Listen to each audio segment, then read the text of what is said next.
Bugun o'qiydigan sura Fatihaning ikkinchi oyatida, ya'ni Alhamdulillahi Robbil alamin degan bu oyatida va bundan keyingi oyatlarda Alloh subhanahu va taolo bizga nimalarni o'rgatmoqchi, nimalarni his qildirmoqchi? Demak, ma hayot jazo mukofot makoni emas ekan. Ma hayotda nurg'ulg'an zolimlar jazosini tortmay ketdi. Ma hayotda nurg'ulg'an shahidlar mukofotini olmay ketdi. Bu hisob emas ekan. Xristian bilan Yahudiyda qo'lan mu'minni, musulmonni farqlantiradigan narsa mushu. Xristianning ibodati faqat chirkovda bo'lsa, mu'minning ibodati masjidda bo'ladi, bozorda bo'ladi, maktabda bo'ladi, savdoda bo'ladi, siyosatda bo'ladi, davlat boshqarishda bo'ladi. Hammasida bo'ladi. Alhamdulillah vassalatu vassalamu ala rasulillah amma ba'd. Assalomu alaykum va rahmatullohi va barakatuh qarindoshlar.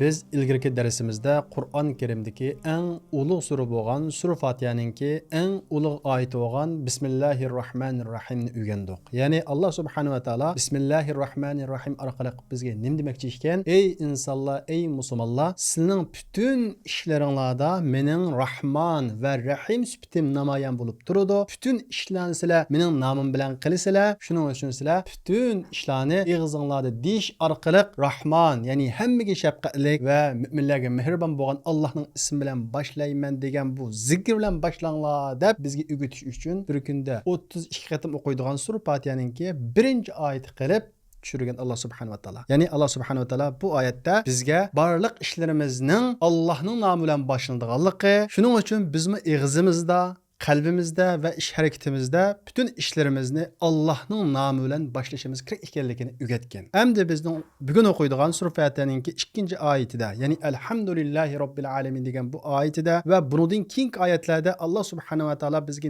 nimalarni o'rgatmoqchi, nimalarni his qildirmoqchi, biz buni bugun o'qiymiz. Unda bo'lsa biz darsimizni boshlaylik. Bismillahirrohmanirrohim. Alhamdulillahi Robbil alamin. الرحمن الرحيم مالك يوم الدين إياك نعبد وإياك نستعين اهدنا الصراط المستقيم صراط الذين أنعمت عليهم غير المغضوب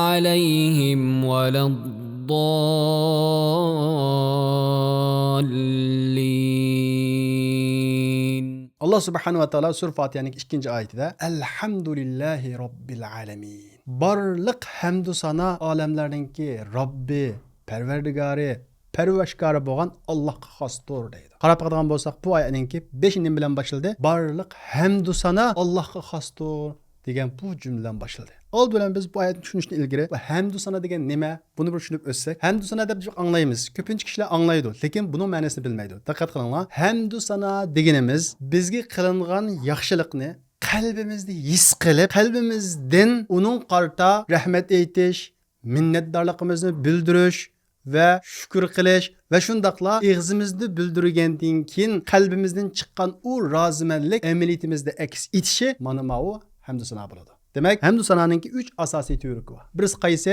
Qalbimizda rozi bo'lish. Masalan, bir odam bizga yaxshilik qilgan bo'lsa, qalbimizda rozi bo'ldikmi? Uning qarta bir minnatdorligimizni qalbimizda his qilgan bo'ldik. Ikkinchi qilib qanday qilamiz? Og'zimizda madiylash uni.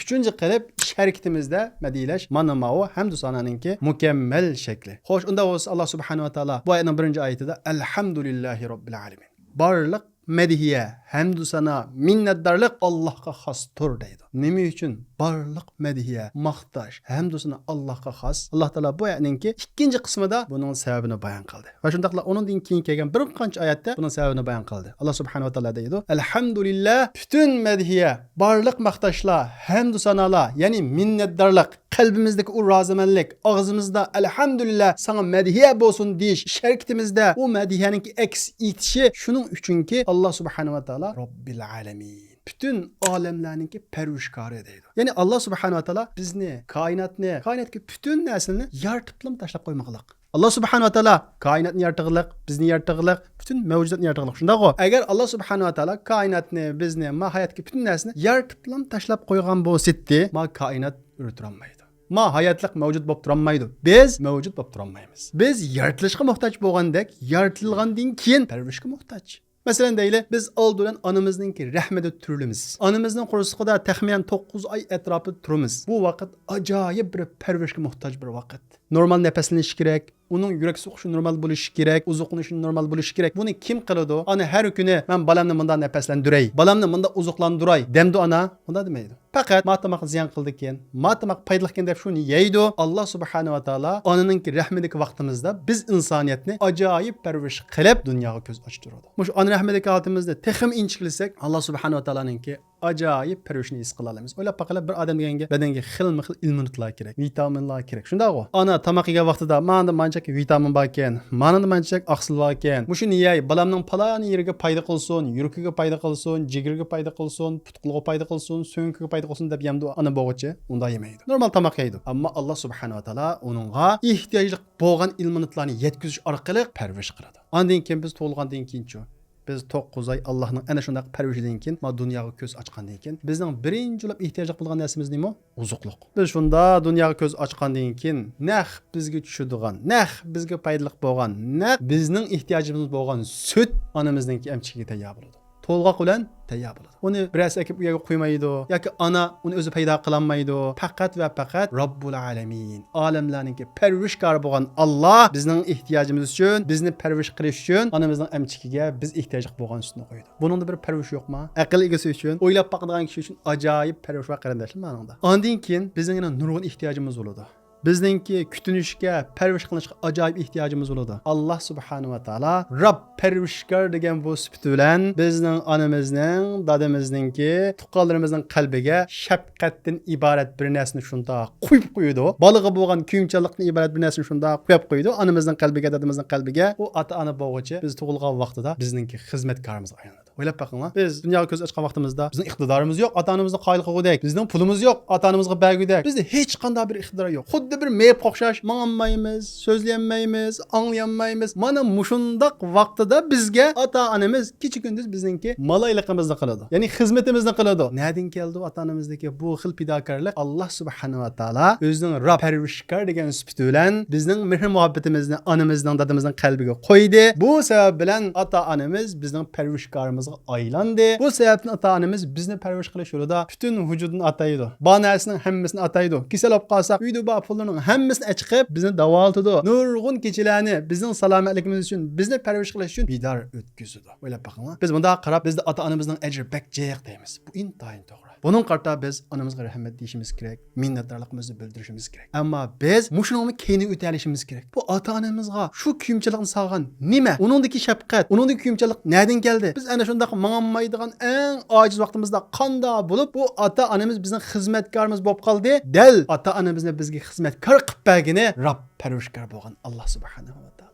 Dal ota-onamizni kechalarini, kunduzlarini ulab bizningki butun qiyinchiliklarimizni ko'tarishga muyassar qilgani dal Alloh subhanahu va taolo. Şuna biz köp hallarda sebep bilan to'xtab qolamiz. Sebepning keyinigini o'tishimiz kerak. To'g'ri, ota-onamiz bizga yaxshilik qildi, ammo shu yaxshilik qilishni iborat u xil fidokorlikni ularning qalbiga kim soldi? Allah soldi. O'ylab boqadigan bo'lsak, bir meyib odamni, xuddi buvoqqa o'xshash bir meyib odamni ota-onamiz bizni buvoq vaqtimizda bizni kutganda kutish uchun rasm taklif qilsak, balkim oylig'iga 10 ming, 15 ming bersakmi, ya o xizmatni qiladi, ya voyaga qilmaydi. Herkesmi ota-onamizdek xizmat qilmaydi. Ammo Alloh subhanahu va taolo shafqatdan iborat, mehribonlikdan iborat bir narsani ota-onamizning qalbiga selish orqali o'zining parvarishkor degan bu sifatini namoyon qilib, ularni bizga xizmatchi qilib beradi. Demak, barliq madhiyalar kimga xos ekan? Kimga oid ekan? Alloh subhanahu va taolo. Çünkü Allah subhanahu wa ta'ala Rabbken, pervişkarken. Ata-anamizdeki biz qilgan o pervish kimdan kelgan? Allah subhanahu wa ta'aladan kelgan. Shuning uchun alhamdulillahi robbil alamin. Barliq madihalar, barliq maqtashlar Allohga xos. To'g'ri ata-onamizni maqtaymiz, ata-onamizga minnatdorligimizni bildiramiz, ammo u yerda to'xtab qolmaymiz. Uning keyiniga o'tamiz. Ata-onamizdagi u pervishkorlikni sog'an Allah subhanahu wa ta'alaga haqiqiy hamdlarni, haqiqiy shukrni, haqiqiy minnatdorlikni aytamiz. Chunki Allah subhanahu wa ta'ala Robbul alamin. Olamlarningki pervishkor. Allah subhanahu wa ta'ala bizga emas, aqlsiz hayvonlar, jonsiz o'simliklar, koinot hamma hamma yani parvish qilib turadi. Agar parvish qilmasa, ma koinotda hayotlik bo'lmaydi, bizda hayotlik bo'lmaydi. Alloh subhanahu va taoloning Robb parvishkor degan bu sifati bu hayotningki davom qilganligida nihoyat ro'shan aks etib turadi. Shuning uchun buni his qilgan bir aqlli musulmon, bu haqda o'ylangan, tafakkur qilgan bir musulmon asla va asla Alloh subhanahu va taologa hamd aytmay turolmaydi. O'ylab qaraydigan bo'lsak, bir oilaningki normal davom qilishi uchun uningga bir parvish ketadi. Masalan, bir oilani davom qilish uchun uning tok pulisini turishimiz kerak, suv pulisini turishimiz kerak. Endi koinotdan iborat bu oilaningki to'ki nerdan keladi? Yo'qligi nerdan keladi? Suvi nerdan keladi? Havosi nerdan keladi? Demak, xuddi biz bir uyninki suv pulisini to'lab, tok pulisini to'lab uni parvish qilganga o'xshash Alloh subhanahu va taolo koinotga yo'qlik berib, suv berib, havo berib, mishqilatidi, parvish qilatidi. Shuning uchun alhamdulillahi robbil alamin. Bütün madihalar, barliq maqtashlarimiz yalnız Allohga xosdir. Shundaqla Alloh subhanahu va taolo nima uchun barliq maqtashlarningki o'ziga ham xos ekanligini, ya'ni keyingi oyatda bayon qilyapti. Chunki inson his qilolmaydi. Boshqa narsalarni ulug'lab qoladi. Boshqa narsalarni cho'ng bilib oladi. Boshqa narsalarga minnatdorlik bildirib, uning keyniga, ya'ni sababning keyniga o'tolmaydi. Bu sababni Alloh subhanahu va taolo bizning hozir aql ko'zimizni ichiyotir va ey insonlar, ma ko'zinglar ko'rgan yer to'xtab qolmanglar. Aqlinglar bilan ko'ringlar. Ko'zinglar ko'rmagan narsani mi ko'ringlar deb bizning aql ko'zimizni ichiyotir Alloh subhanahu va taolo. Nima deydi? Ar-Rahmanir Rahim.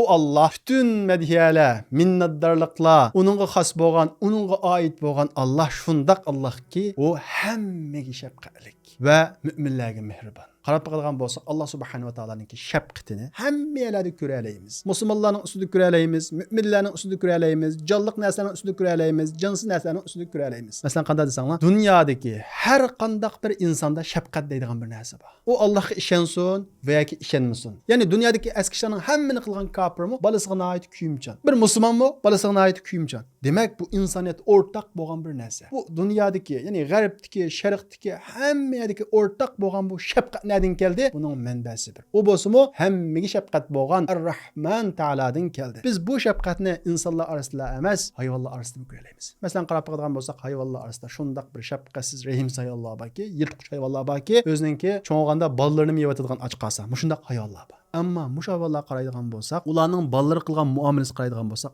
ajoyib bir shafqatni ko'ramiz. Hayron qolamiz. Masalan, deylik, yirtqich hayvon bo'lgan shu sherninki va yoki yo'lbosninki balasi qilgan muomalasi qarab qolgan bo'lsak, balasini yalaydi shundaq-ku. Balasini yalagan vaqtida hargiz 10 yalagandek yalamaydi. Agar u 10 yalagandek yalasa balasini, ana shundaq herkidan til bilan balasini yalab qolsa, yirtqich hayvonlar bu balası zahmlanadi. Hatta mesela sizlar ko'rgan bo'lishinglar mumkin. Shu yo'lvoz, hatto itmi balasini bir yerdan bir yerga yo'tkazmoqchi bo'lsa qanday yo'tkaydi? Tirisning eng qalin yerdan ko'tarib yo'tkaydi. Ya'ni gadindagi tiris eng qalin yerdan zahmlanmaydigan bu shaklda yo'tkaydi. Balalarni o'ynashmoqchi bo'lsa, hatto mushukmi tirnaqini ichiga tiqib olib, uni zahmlantirmaslik uchun shunda o'ynashadi. Demak, bu yirtqich hayvonlarda nima bor ekan?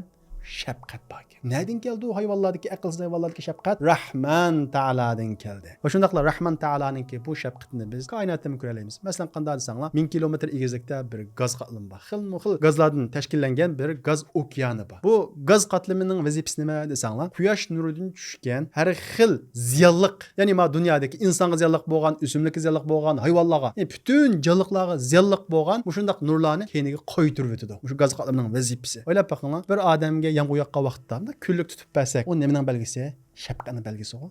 Shafqatning alomati, kungalikning alomati. Masalan, ballarga yomg'ir tushib qolmasin deb ota-onalar qiladi buni. Ham Alloh subhanahu va taolo shundaq bir gaz qatlamini ustimizga qo'yganki, bizga ziyonliq nurlarni qana qilmaydi ekan, o'tkazmaydi ekan, yondirib o'tadi ekan. Ma hayotliq ziyonliq nurlarni o'tkazmaydi ekan. Bu yerda bir shafqat bormi, yo'qmi? Kuyinish bormi, yo'qmi? Demak, u gaz qatlamidagi aqlsiz, jonsiz bu narsadagi shafqat nereden keldi? Rahman Taolodan keldi. Demek Allah subhanahu wa ta'alaga bütün medhiyeler xas miken? Hakikaten Allah subhanahu wa ta'ala hakiki medhiyege, hakiki minnetdarlıkka layık miken? Hakikaten layık. Biz bunun misallarını nurgun yerlerde göreleyimiz. Lekin biz insanlar köp hallarda tefekkür kılmağaçka, oylanmağaçka, küzümüzden kögen dersi toxtab qalğan boğaçka ve şundaqla Allah'ın şefqatleri bizde naç köp boğaçka biz his kılanmayımız. Ta ki virüs tarak qılıp erkin nefeslenişten ibaret bu nimetin ayrılmağıca havanınki acayip bir şefqat ikenlikini his kılanmayımız. Yer terümügüce zemin mustahkam turishning o'zining Allohning bizga qilgan bir shafqat ekanligini his qilmaymiz. Qurg'oqlik bo'lmog'icha suning bir shafqatning namoyandasi ekanligini his qilmaymiz. Ocharchilik qolmog'icha bu yemak ichmak osh-oziqning bir ne'mat ekanligi, Allohning bir shafqatining namoyandasi ekanligini his qilmaymiz. Demak, inson mana shundaq bir narsa o'ylanmaydi ekan. Alloh subhanahu va taoloning shafqati ana shundaq ustimizda ko'p bo'lsa-mu, biz uni kumulab ketgan bo'lsak-mu, uni his qilmaymiz. Ammo shunda ham o'ylansak, tafakkur qilsak, aql ko'zimizni ochsak, qilsak, Alloh subhanahu va taoloninki shafqatini hamma yerlarda ko'ralaymiz. Allohning shafqati bo'lmaydi ekan, aslo va aslo biz o'rib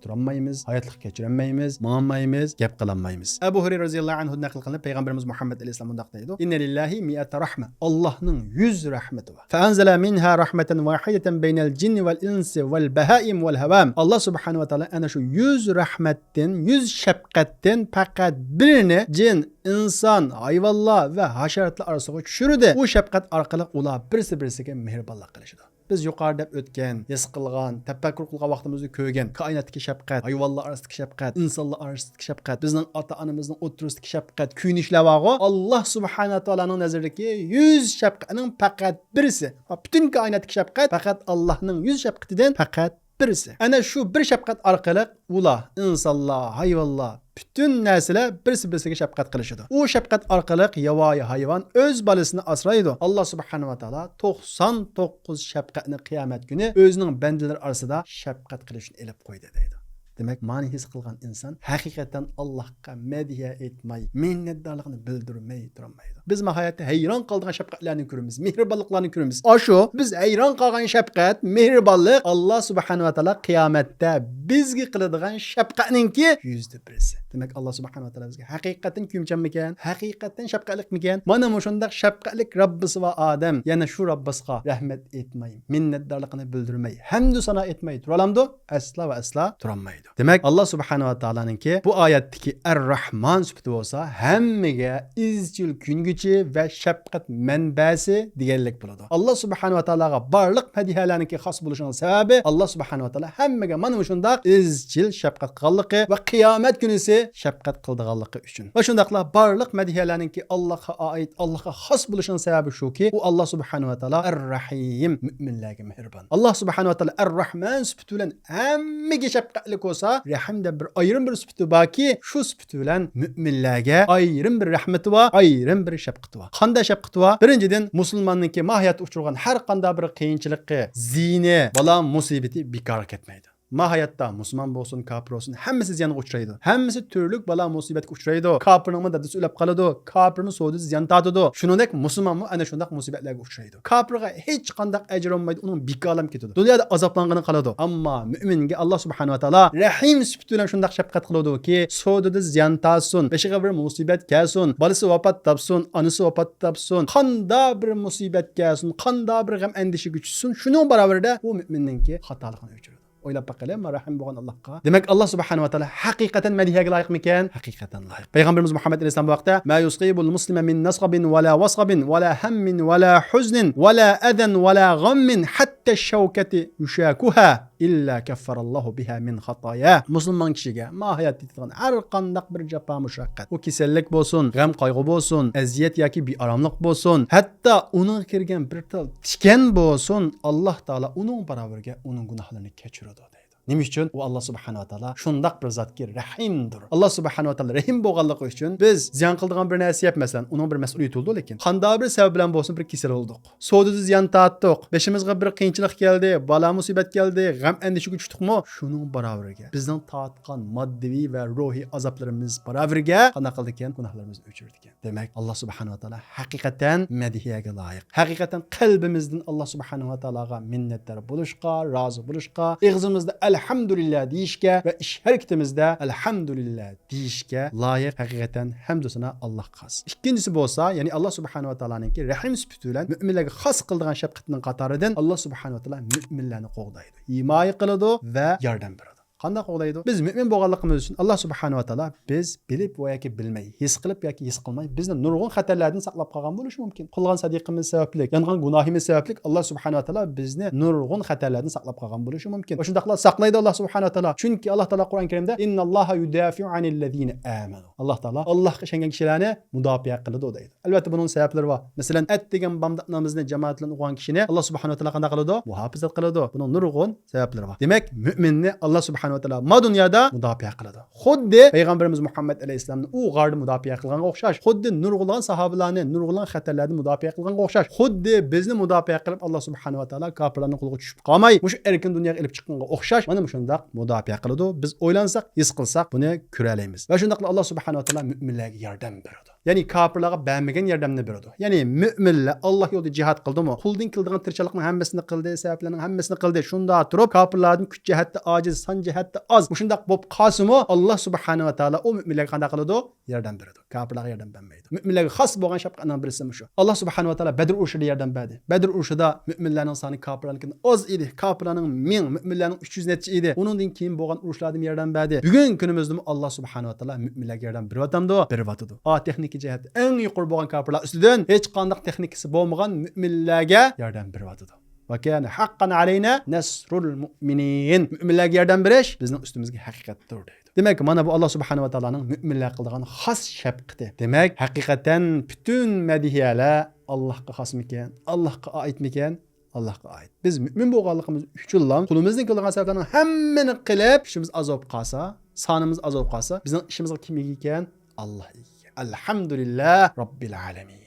Barlıq mediheler Allah'a has. Üçüncüsü, yani Allah subhanahu wa ta'ala'nın müminler kılgan has şefqati qaysi edise, kalbede zerrecilik iman ba adam dozaqda qalmaydı. Yani Allah işini bir adam nurgulluğan günah kıldı. Kıyamet günü hesap elinadi. O kılgan cinayetiga qarşı jazaga tortiladi, dozaqqa tashlanadi. Şu dozaqqa tashlanib pakilib bo'lgandan keyin oxirida jannatga chiqadi. Mana bu Allah subhanahu wa ta'ala'nınki müminler kılgan has şefqatlarininki qatoridir. Demek Allah subhanahu wa ta'ala mana mushundaq hammaga shafqatlik, müminlarga xas shafqatlik bo'lganligi uchun yana madhiyaga loyiq. Bütün madhiya onun xas. Ve şundaqla Allah subhanahu wa ta'ala'nınki barliq madhiyaga xas bo'lishi, loyiq bo'lishining sababi shuki, Sura Fatiha'nın 4-ayeti Maliki yevmiddin. O Allah subhanahu wa ta'ala jazo va mukofot kunining egisidir. Yani Allah subhanahu wa ta'alaga barliq madhiyalar xas ve loyiq. Bütün madhiyalarni Allah'a aytishimiz kerak. Chunki yuqorida o'tganimizdek Allah subhanahu wa ta'ala hammaga shafqatlik ve müminlarga xas shafqati bor. Ve shuningdek Allah subhanahu wa ta'ala jazo va mukofot kunining egisi bo'lish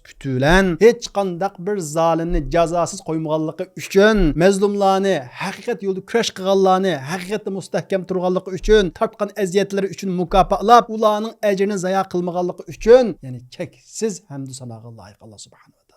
Demek Allah subhanahu wa ta'ala Maliki yevmiddin degan bu oyat orqali bizga o'xshash mazlumlarning qalbiga haqiqiy malham beradi. Demek ma hayat jazo mukofot makoni emasken. Ma hayatda nurg'ulg'an zolimlar jazosini tortmay ketdi. Ma hayatda nurg'ulg'an shahidlar mukofotini olmay ketdi. Bu hisob emasken. Ma hisob kitob qildigan ya emasken. Maliki yevmiddin qiyomat kunining hisob va jazo kunining bir egisi borken, u jazo va mukofot kunining egisi bütün zolimlarni dahshatli azoblar bilan o'zining qilgan amaliga yarasha loyiqida uni jazolaydi ekan. Va shundaqla ma hayotda mukofotsiz ketgan kishilarning mukofotini Allah subhanahu wa ta'ala cheksiz hayotda beradi ekan. Unda bo'lgan ekan. Demak, zolimlar jazosiz qolmaydi ekan, mazlumlar mukofotsiz qolmaydigan bir zot bo'lganligi uchun Allah subhanahu wa ta'ala yana madhiyaga loyiq. Yani onunga hamda aytishimizga loyiq. Yani barliq madhiyalarimiz faqat va faqat zolimlarni jazolaydigan, yaxshilarni mukofotlaydigan Allohga xos. Bu jazo mukofot kuni qanday kun desanglar, biz qiyomat kuni deb ataymiz ya.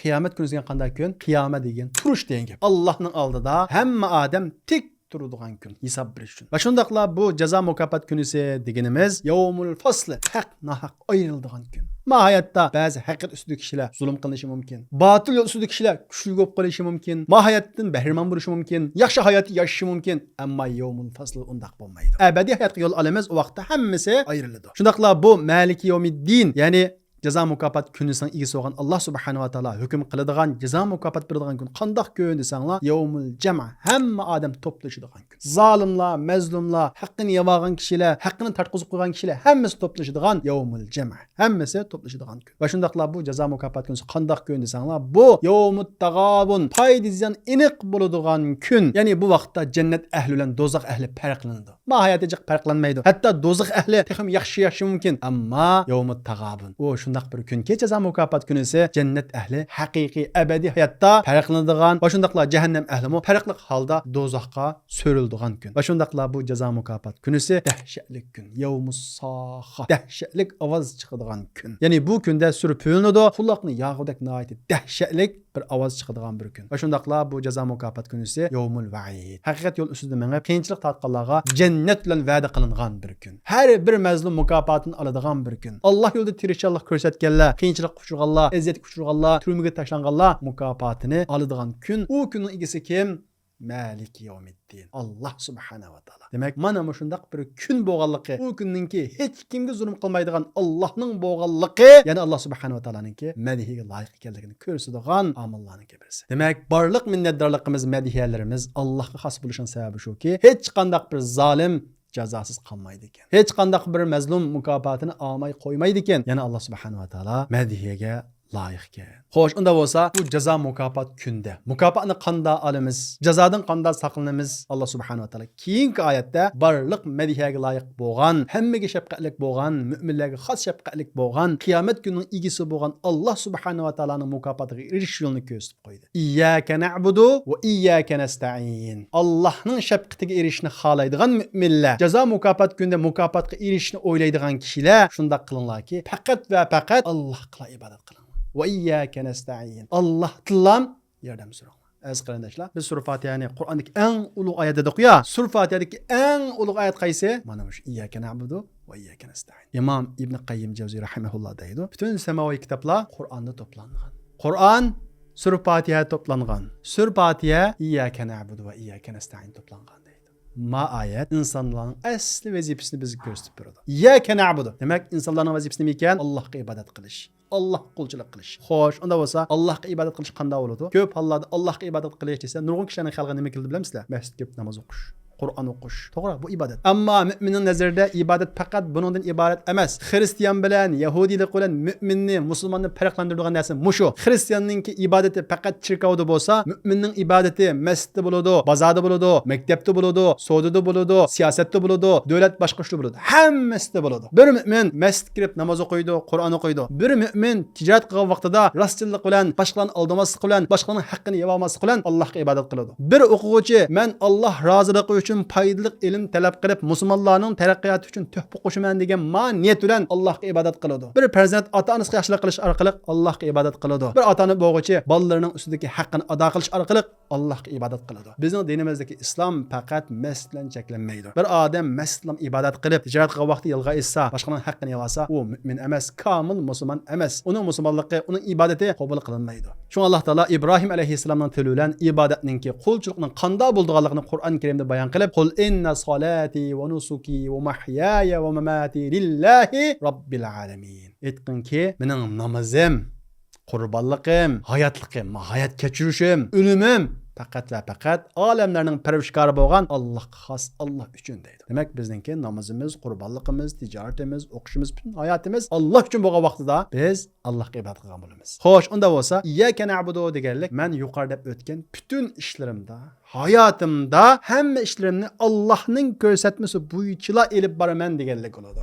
Va shundaqla mening hayotimning markazida Alloh subhanahu va taolaning ko'rsatmasi bo'ladi deganlik bo'ladi. Bizning hayot markazimizda, ish harakat planlarimizning o'ttirusida Allohning ko'rsatmasi lam bo'lgan vaqtida undan keyin biz Allohga ibodat qilgan bo'lamiz. Aks unda qilmasaqchu, masalan, biz namoz o'qidik, Qur'on o'qidik, ammo savdo qilgan vaqtimizda nafsimizning keyniga kirib, jiqroq pul topay deb yolg'onni qo'shdik. Bu vaqtda biz masjidda Allohga ibodat qilgan bo'lamiz.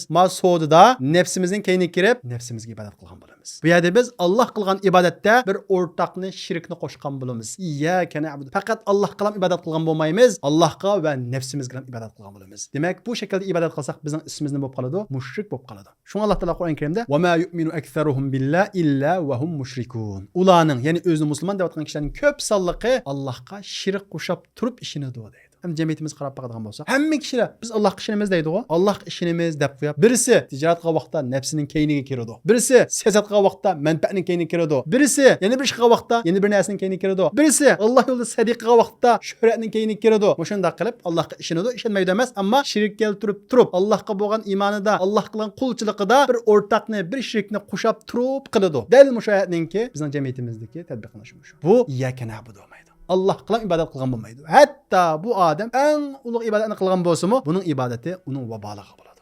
Masalan, payg'ambarimiz Muhammad alayhisalom qiyomat kunisi ba'zi hadislarda jahannam uning bilan qizitiladigan, eng qattiq azobga uchraydigan 3 kishidan xabar beradi.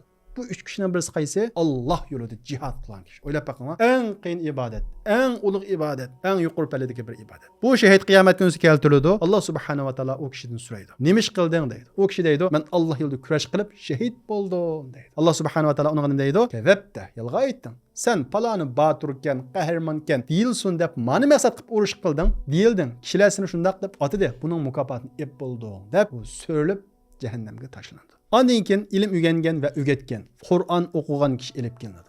Onun Allah subhanahu wa ta'ala sen nima ish qilding, bergan ne'matlarimni nimaga ishlatding deb so'raydi. O kishi men ilm o'rgandim, uni o'rgatdim, hamda sening yo'lingda Qur'on o'qidim deydi. Allah subhanahu wa ta'ala uni qarta, "Kazabta, yolg'on aytdi. Sen palani qarimkan, palani olimkan deyishini o'qiding, deyilding" deb unimi so'rab jahannamga tashlaydi farishtalar. Ondan keyin mol dunyo kangiri berilgan va uni Alloh yo'lida chiqim qilgan kishi keltirildi. Allah Taala uningga bergan ne'matlarimni nimaga ishlatding deydi. Omi o'xshashla sening yo'lingda ishlatdimi Alloh deydi. Allah subhanahu va taolo kazabda. Yolg'on aytdim, sen palani sexiykan, mertkan deyishing uchun bu ishlarni qilding deb uningga o'xshash buyruq tushiradi. Uni dozoqqa so'rib tashlanadi. O'ylab qaradigan bo'lsak, inson hayotidagi eng qimmatli ish jonni berish, molni berish. Biz Alloh qilam ibodat qilmagan vaqtimizda, Alloh qilgan ibodatga shuhratni, nufuzni, inovatni bilib qo'shib olsak, vaqtimiz iyaga nabud. Allah qilam ibodat qilgan bo'lmaymiz. Mankalimizni aniq qilishimiz kerak. Demak, Allohga ibodat qilish, Allohni lam cho'ng bilish, Allohni lam ulug'lash, Allohdan lam kutish va shundaqla Allohdan lam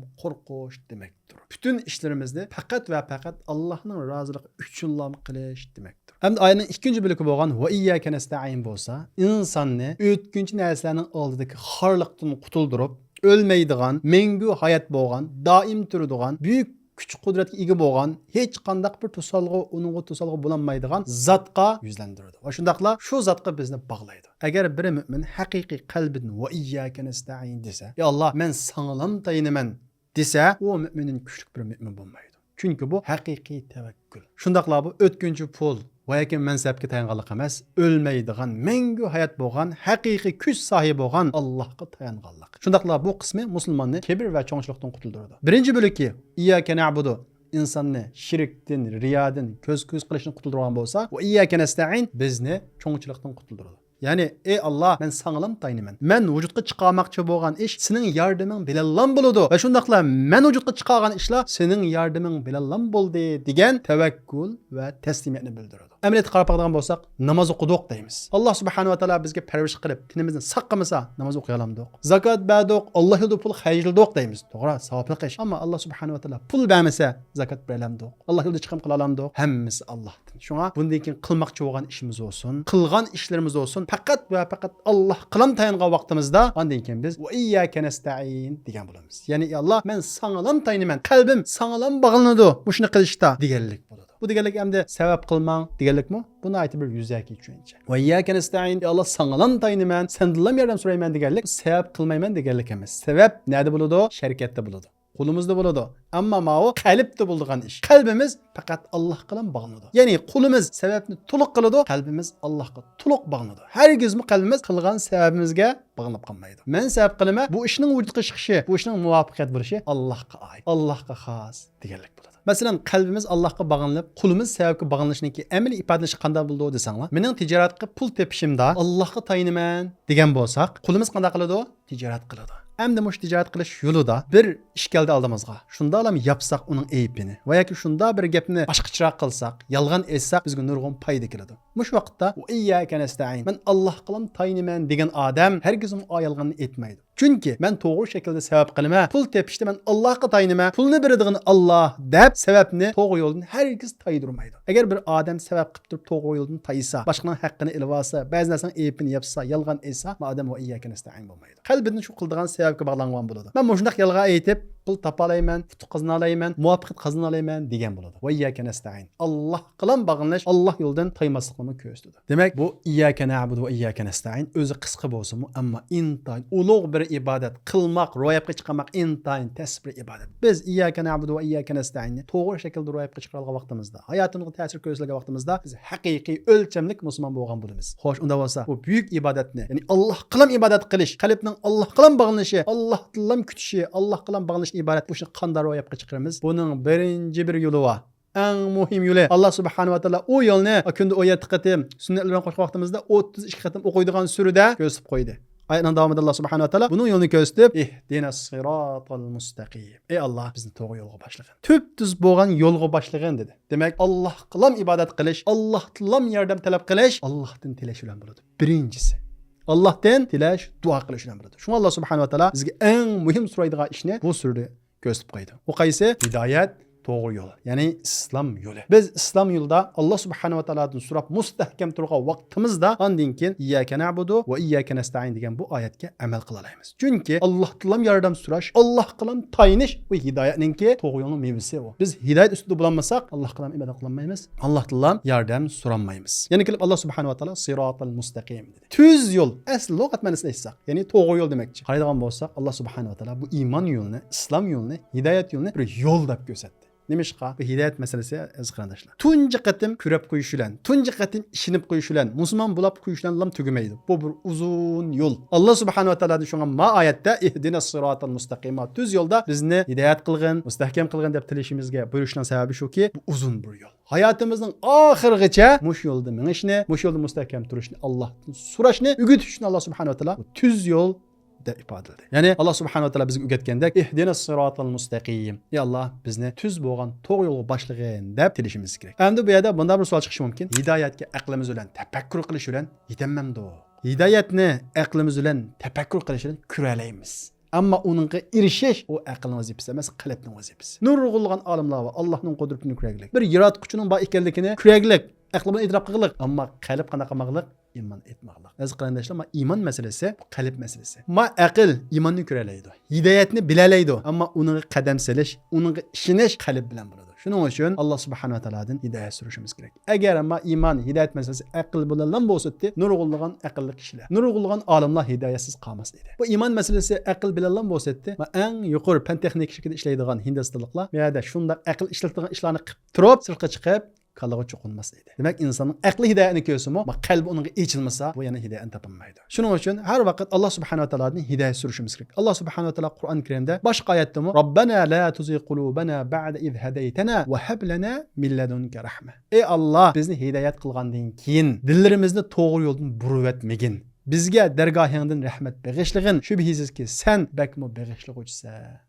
degan bu oyatni duo shaklida bizning o'rganishimiz va duo qilishimiz uchun Qur'on Karimda nozil qilgan. Demak, inson hidoyatni ko'rib bo'lgandan keyin, hatto hidoyatga kirib bo'lgandan keyin ba'zi bir ozdirishlar sababmi yo'ldan chiqib ketadi. Chunki bu siratal mustaqim, bu yo'l bu. Tuz bo'lgan bir yo'l. Alloh subhanahu va taolo hammamizni bu yo'ldan ayirmasin. O'ylab baqili, Allohning payg'ambari bo'lgan payg'ambarimiz Muhammad alayhisalom har kun uydan chiqishdan ilgari nima qo'ydi? Allohumma inni a'udhu bika min an adilla aw azilla aw azlim aw uzlam aw ajhal aw yujhala alayya. Ey Allah, senden ezip ketiştin, yoki teyilip ketiştin, yoki boshqalarga zulm qilishimdan, yoki boshqalarning menga zulm qilishidan, yoki men nadonlik qilishimdan, yoki boshqalarning menga nadonlarcha muomala qilishidan senden panoh tilayman degan duoni o'qiydi.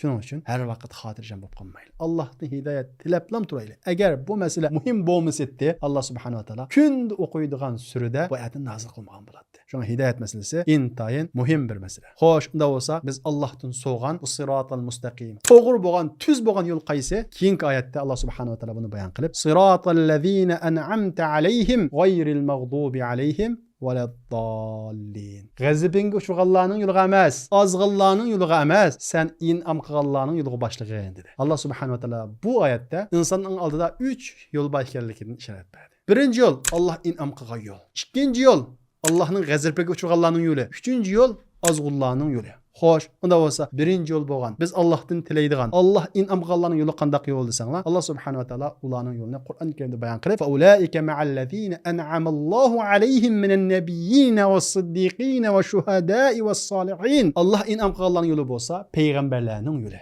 rasullarning yo'li, ya'ni mujahidlarning yo'li va shuhada, shahidlarning yo'li va solih kishilarning yo'li. Demak, to'g'ri yo'l o'qiganmay qolsa, payg'ambarning yo'li qaysi? Buni o'rganaylik. Ondan keyin rasullarning yo'li, samimiy insonlarning yo'li, mujahidlarning yo'li qaysi? Buni o'rganaylik. Shahidlar qaysi yo'llarda mengapti? Buni qaraylik. Va solihin, va solih kishilar qaysi yo'lda mengapti? Shuni qarasak, ana shu Alloh in'am qilganlarning yo'li. Ikkinchisi bo'lsa, biz panoh tilaydigan yo'l, ya'ni Allohning g'azabiga uchraganlarning yo'li. Allohning g'azabiga uchraganlarning yo'li qaysi desanglar, haqiqatni bilgan, haqiqatga kirgan. ya'ni iymonga kirgan, ammo amal qilmagan. Va shundaqla u haqiqatni o'zining xohishi bo'yicha o'zgartganlarning yo'li. Dal bugun kunimizdagi ba'zi bir musulmonlarning yo'li. Bugun kunimizda ba'zi bir musulmonlar iymonga kirganlik, islomga kirganlik, o'zini men musulmon deydi shundaqo. Ammo bu islomning ta'limotini xuddi tanlab hozirdak xohishi bo'yicha qabul qiladi. Ma'ni qabul qiladi, ani qabul qilmaydi. Hatto islomning ba'zi ta'limotlarini o'zgartirdi. Mana bu g'ayrul mag'dubi alayhim. Biz panoh tilashga buyurilgan Allohning g'azabiga uchiradigan bir yo'l. Va shundaqla bu ilgari o'tgan kishilarning qatoridan Bani Isroil Yahudiylarning yo'li. Esimizda bo'lsin, Yahudilar dindan chiqib ketmagan. Bugun kunimizda dindan chiqib ketmagan Yahudilar, ammo dinni o'zgartirdik. Xohishi bo'yicha o'zgartirdik. Nafsiga g'ir kelgan, jon ketadigan, mol ketadigan yerda uni o'zgartirib boshqa bir din paydo qilamiz. Bizmi agar islomni Alloh tushirgandek amal qilmay, o'z xohishimiz bo'yicha o'zgartirib, oyatlarni to'lg'ab, bo'rmilab, mahil shaklda tushunishga tirishsak, dal mana bu g'ayril mag'dubi alayhim. Allohning g'azabiga uchraganlarning yo'li bo'ladi. Bundan biz qattiq diqqat qilishimiz kerak. Afsuski bugun kunimizda ba'zi kishilar mush yo'l ketib boradi.